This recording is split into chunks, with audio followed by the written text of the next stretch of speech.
आज की नवंबर की इस वीडियो कक्षा में आपको the rise of socialism in Europe का अंतिम खंड, अंतिम चरण प्रस्तुत किया जा रहा है। इसके अंतर्गत कई बिंदुओं के बारे में आपको जानकारी दी जाएगी, जिसमें पहला बिंदु आपके समक्ष है स्टालिनिज्म एंड कॉलेक्टिवाइजेशन। रूस में साम्यवादी सरकार की स्थापना के पश्चात लेनिन के द्वारा प्लान्ड इकोनॉमी की शुरुआत की गई। इस प्लान्ड इकोनॉमी के कई बुरे परिणाम उभर कर सामने आए, जिसमें से एक था कॉलेक्टिवाइजेशन। इसमें यह अपनाया गया था कि लोगों को समूह में खेती करने की बात की गई थी।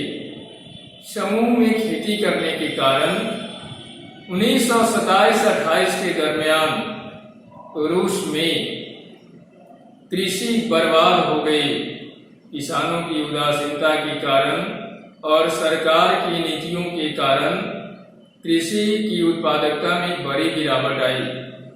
तब सरकार के द्वारा कृषिगत सामानों का मूल्य तय कर दिया गया और किसानों को कहा गया कि आपको इस तय मूल्य पर ही सरकार के द्वारा नियुक्त किए गए खरीदारों के पास भेजना है। लेकिन किसान इसके लिए तैयार नहीं हुए। जब यह बात लागू कर दी गई, उसी दौरान 1928 में बहुत ऐसे बड़े बड़े किसान थे जो किसान इस आशा में अनाज को संग्रहित करके रखे थे कि बाजार भाव बढ़ेगा तो उन्हें ज्यादा से ज्यादा लाभ होगा। किंतु सरकार के द्वारा उठाए गए कठोर कदम के कारण इनके अंदर सरकार के प्रति रोष भर गया।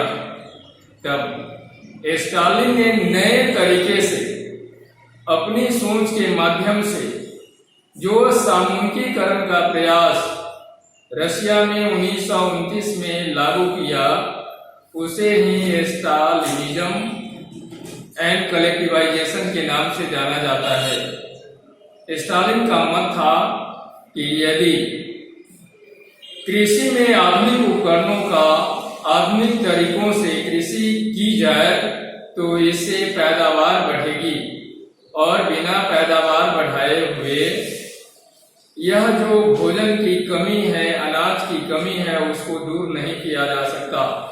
इसके लिए उसने कहा कि कुलकों के पास जो जमीनें हैं, उन जमीनों को उनसे ले लिया जाए और किसानों में वितरित कर दिया जाए। वितरित करने के पश्चात एक किसान आपस में समूह में खेती करेंगे, जिसे कोलखोज का नाम दिया गया। यह कोलखोज में जो लाभ होगा, वह लाभ सभी किसानों के अंदर बराबर बराबर वितरित कर दिए जाएंगे। किसानों ने इसे अपने लिए उचित नहीं समझा। बहुत सारे ऐसे कुलक थे जिन्होंने इससे खार खाकर अपने लाइव स्टॉक को 1/3 कर दिया। बड़े पैमाने पर जानवरों की मृत्यु हुई इस दौरान। इस कारण से अंत में स्टालिन को अपनी नीति में बदलाव करना पड़ा और बदलाव करने के बाद उसे थोड़ी बहुत आजादी देनी पड़ी किसानों को कि वे व्यक्तिगत रूप से भी कृषि कर सकते हैं। सोर्स डी जो आपके समक्ष प्रस्तुत पाठ्य पुस्तक में है, उसमें यह बताया जा रहा है कि जब कॉलेक्टिवाइजेशन की शुरुआत स्टालिन के द्वारा की गई तो यूक्रेन के कुलकों के द्वारा इसका विरोध किया गया और उन्होंने अपनी फसल नष्ट कर दी। सोर्स सी में आपको यह बताया जा रहा है कि कॉलेक्टिव फार्म में बहुत सारे किसानों ने हिस्सा नहीं लिया, क्योंकि उनके लिए यह कॉलेक्टिव फार्मिंग जो थी वह लाभकारी नहीं थी।